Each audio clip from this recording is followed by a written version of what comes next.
take care of the rest. So the product was never what Stan Lee liked, because instead of fighting Doc Ock or the Green Goblin, he'd be fighting bank robbers or something like that. So finally Marvel decided they were going to do their own shows. So Stan Lee and a small group of his staff came out. They started an office out here, or not out here, but out where I live in LA. And their first project was going to be a Spider-Man and His Amazing Friends. So this was a big deal, because this was the beginning of Marvel Studios. It was called Marvel Productions in those days, but it's now Marvel Studios. You've heard of them, I assume? Yeah, they're big. Anyway, this was the beginning. So everybody in town was up for these parts.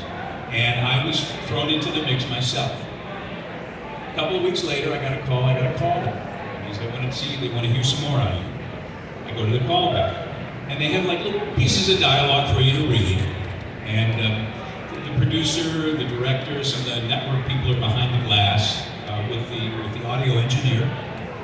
And so I finished the second audition. They called me back for the third audition. Now the third audition is a mix and match audition. This is the scariest and most horrific audition an actor can experience.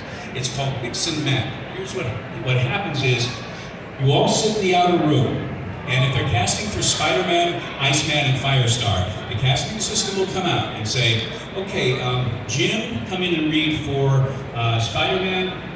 Kelly, we want you to read Firestar. And Bobby, why don't you go read Iceman? The three of them would go in. Time would go by.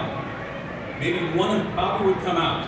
They'd say, thank you very much, Bobby, you can go. Well, Bobby was effed at that point. Bobby knew he was done.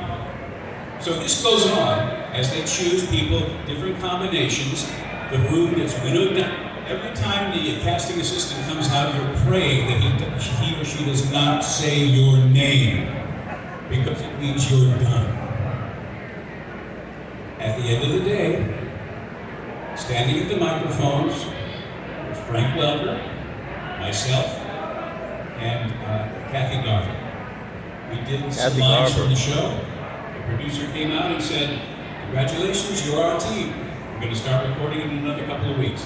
And I was over the moon because I loved this character. I used to read Spider-Man comic books when I was a kid. I was like, the greatest thing that's ever happened to me. It's fantastic.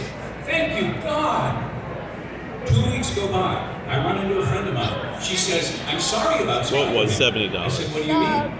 She said, well, I was a guest actor on the first show, and they were using somebody else. Where's the change? I said, what? The producer came out and told me that I was the guy. I called my agent. The agent said, yeah, NBC, who has the final word, because they're paying for the thing, heard the three of you and decided that they didn't like you after all. They went with another guy. I was crushed. I was heartbroken. This business is cruel. This business doesn't care about you. This business is indifferent to your feelings. This kind of stuff happens all the time.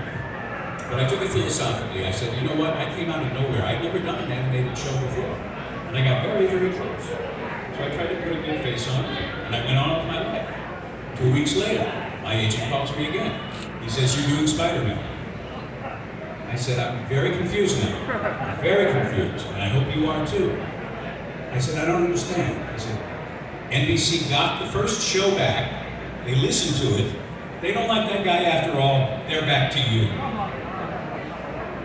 My immediate reaction is, hooray! And then the immediate reaction is, holy cow. Because I'm going to be in the studio all by myself, just recording his lines. They already had all the other lines recorded, so all they needed was Spider-Man's lines. And I was counting on the fact that I had Frank Welker on one side of me and Kathy Garver on the other side of me, and I would just do what they did. If they were close to the microphone, I'd be close to the microphone. If they were far away from the microphone, I would watch what they did, because I never did this before. Now I didn't have them. I'm sweating just thinking about this. So at any rate, I got through it, the director walked me through it, and our director, Alan Dinehart, for the first season, was an ex-Marine. This gives you some idea of his attitude. He was really tough on us. I mean, I was drenched in sweat after we recorded Spidey's lines. Anyway, they inserted them, the network listened, they said, we think it's fine now. Except every session, for the first like 3 or 4 sessions, I'd go like, I'm the guy, right? I'm the guy.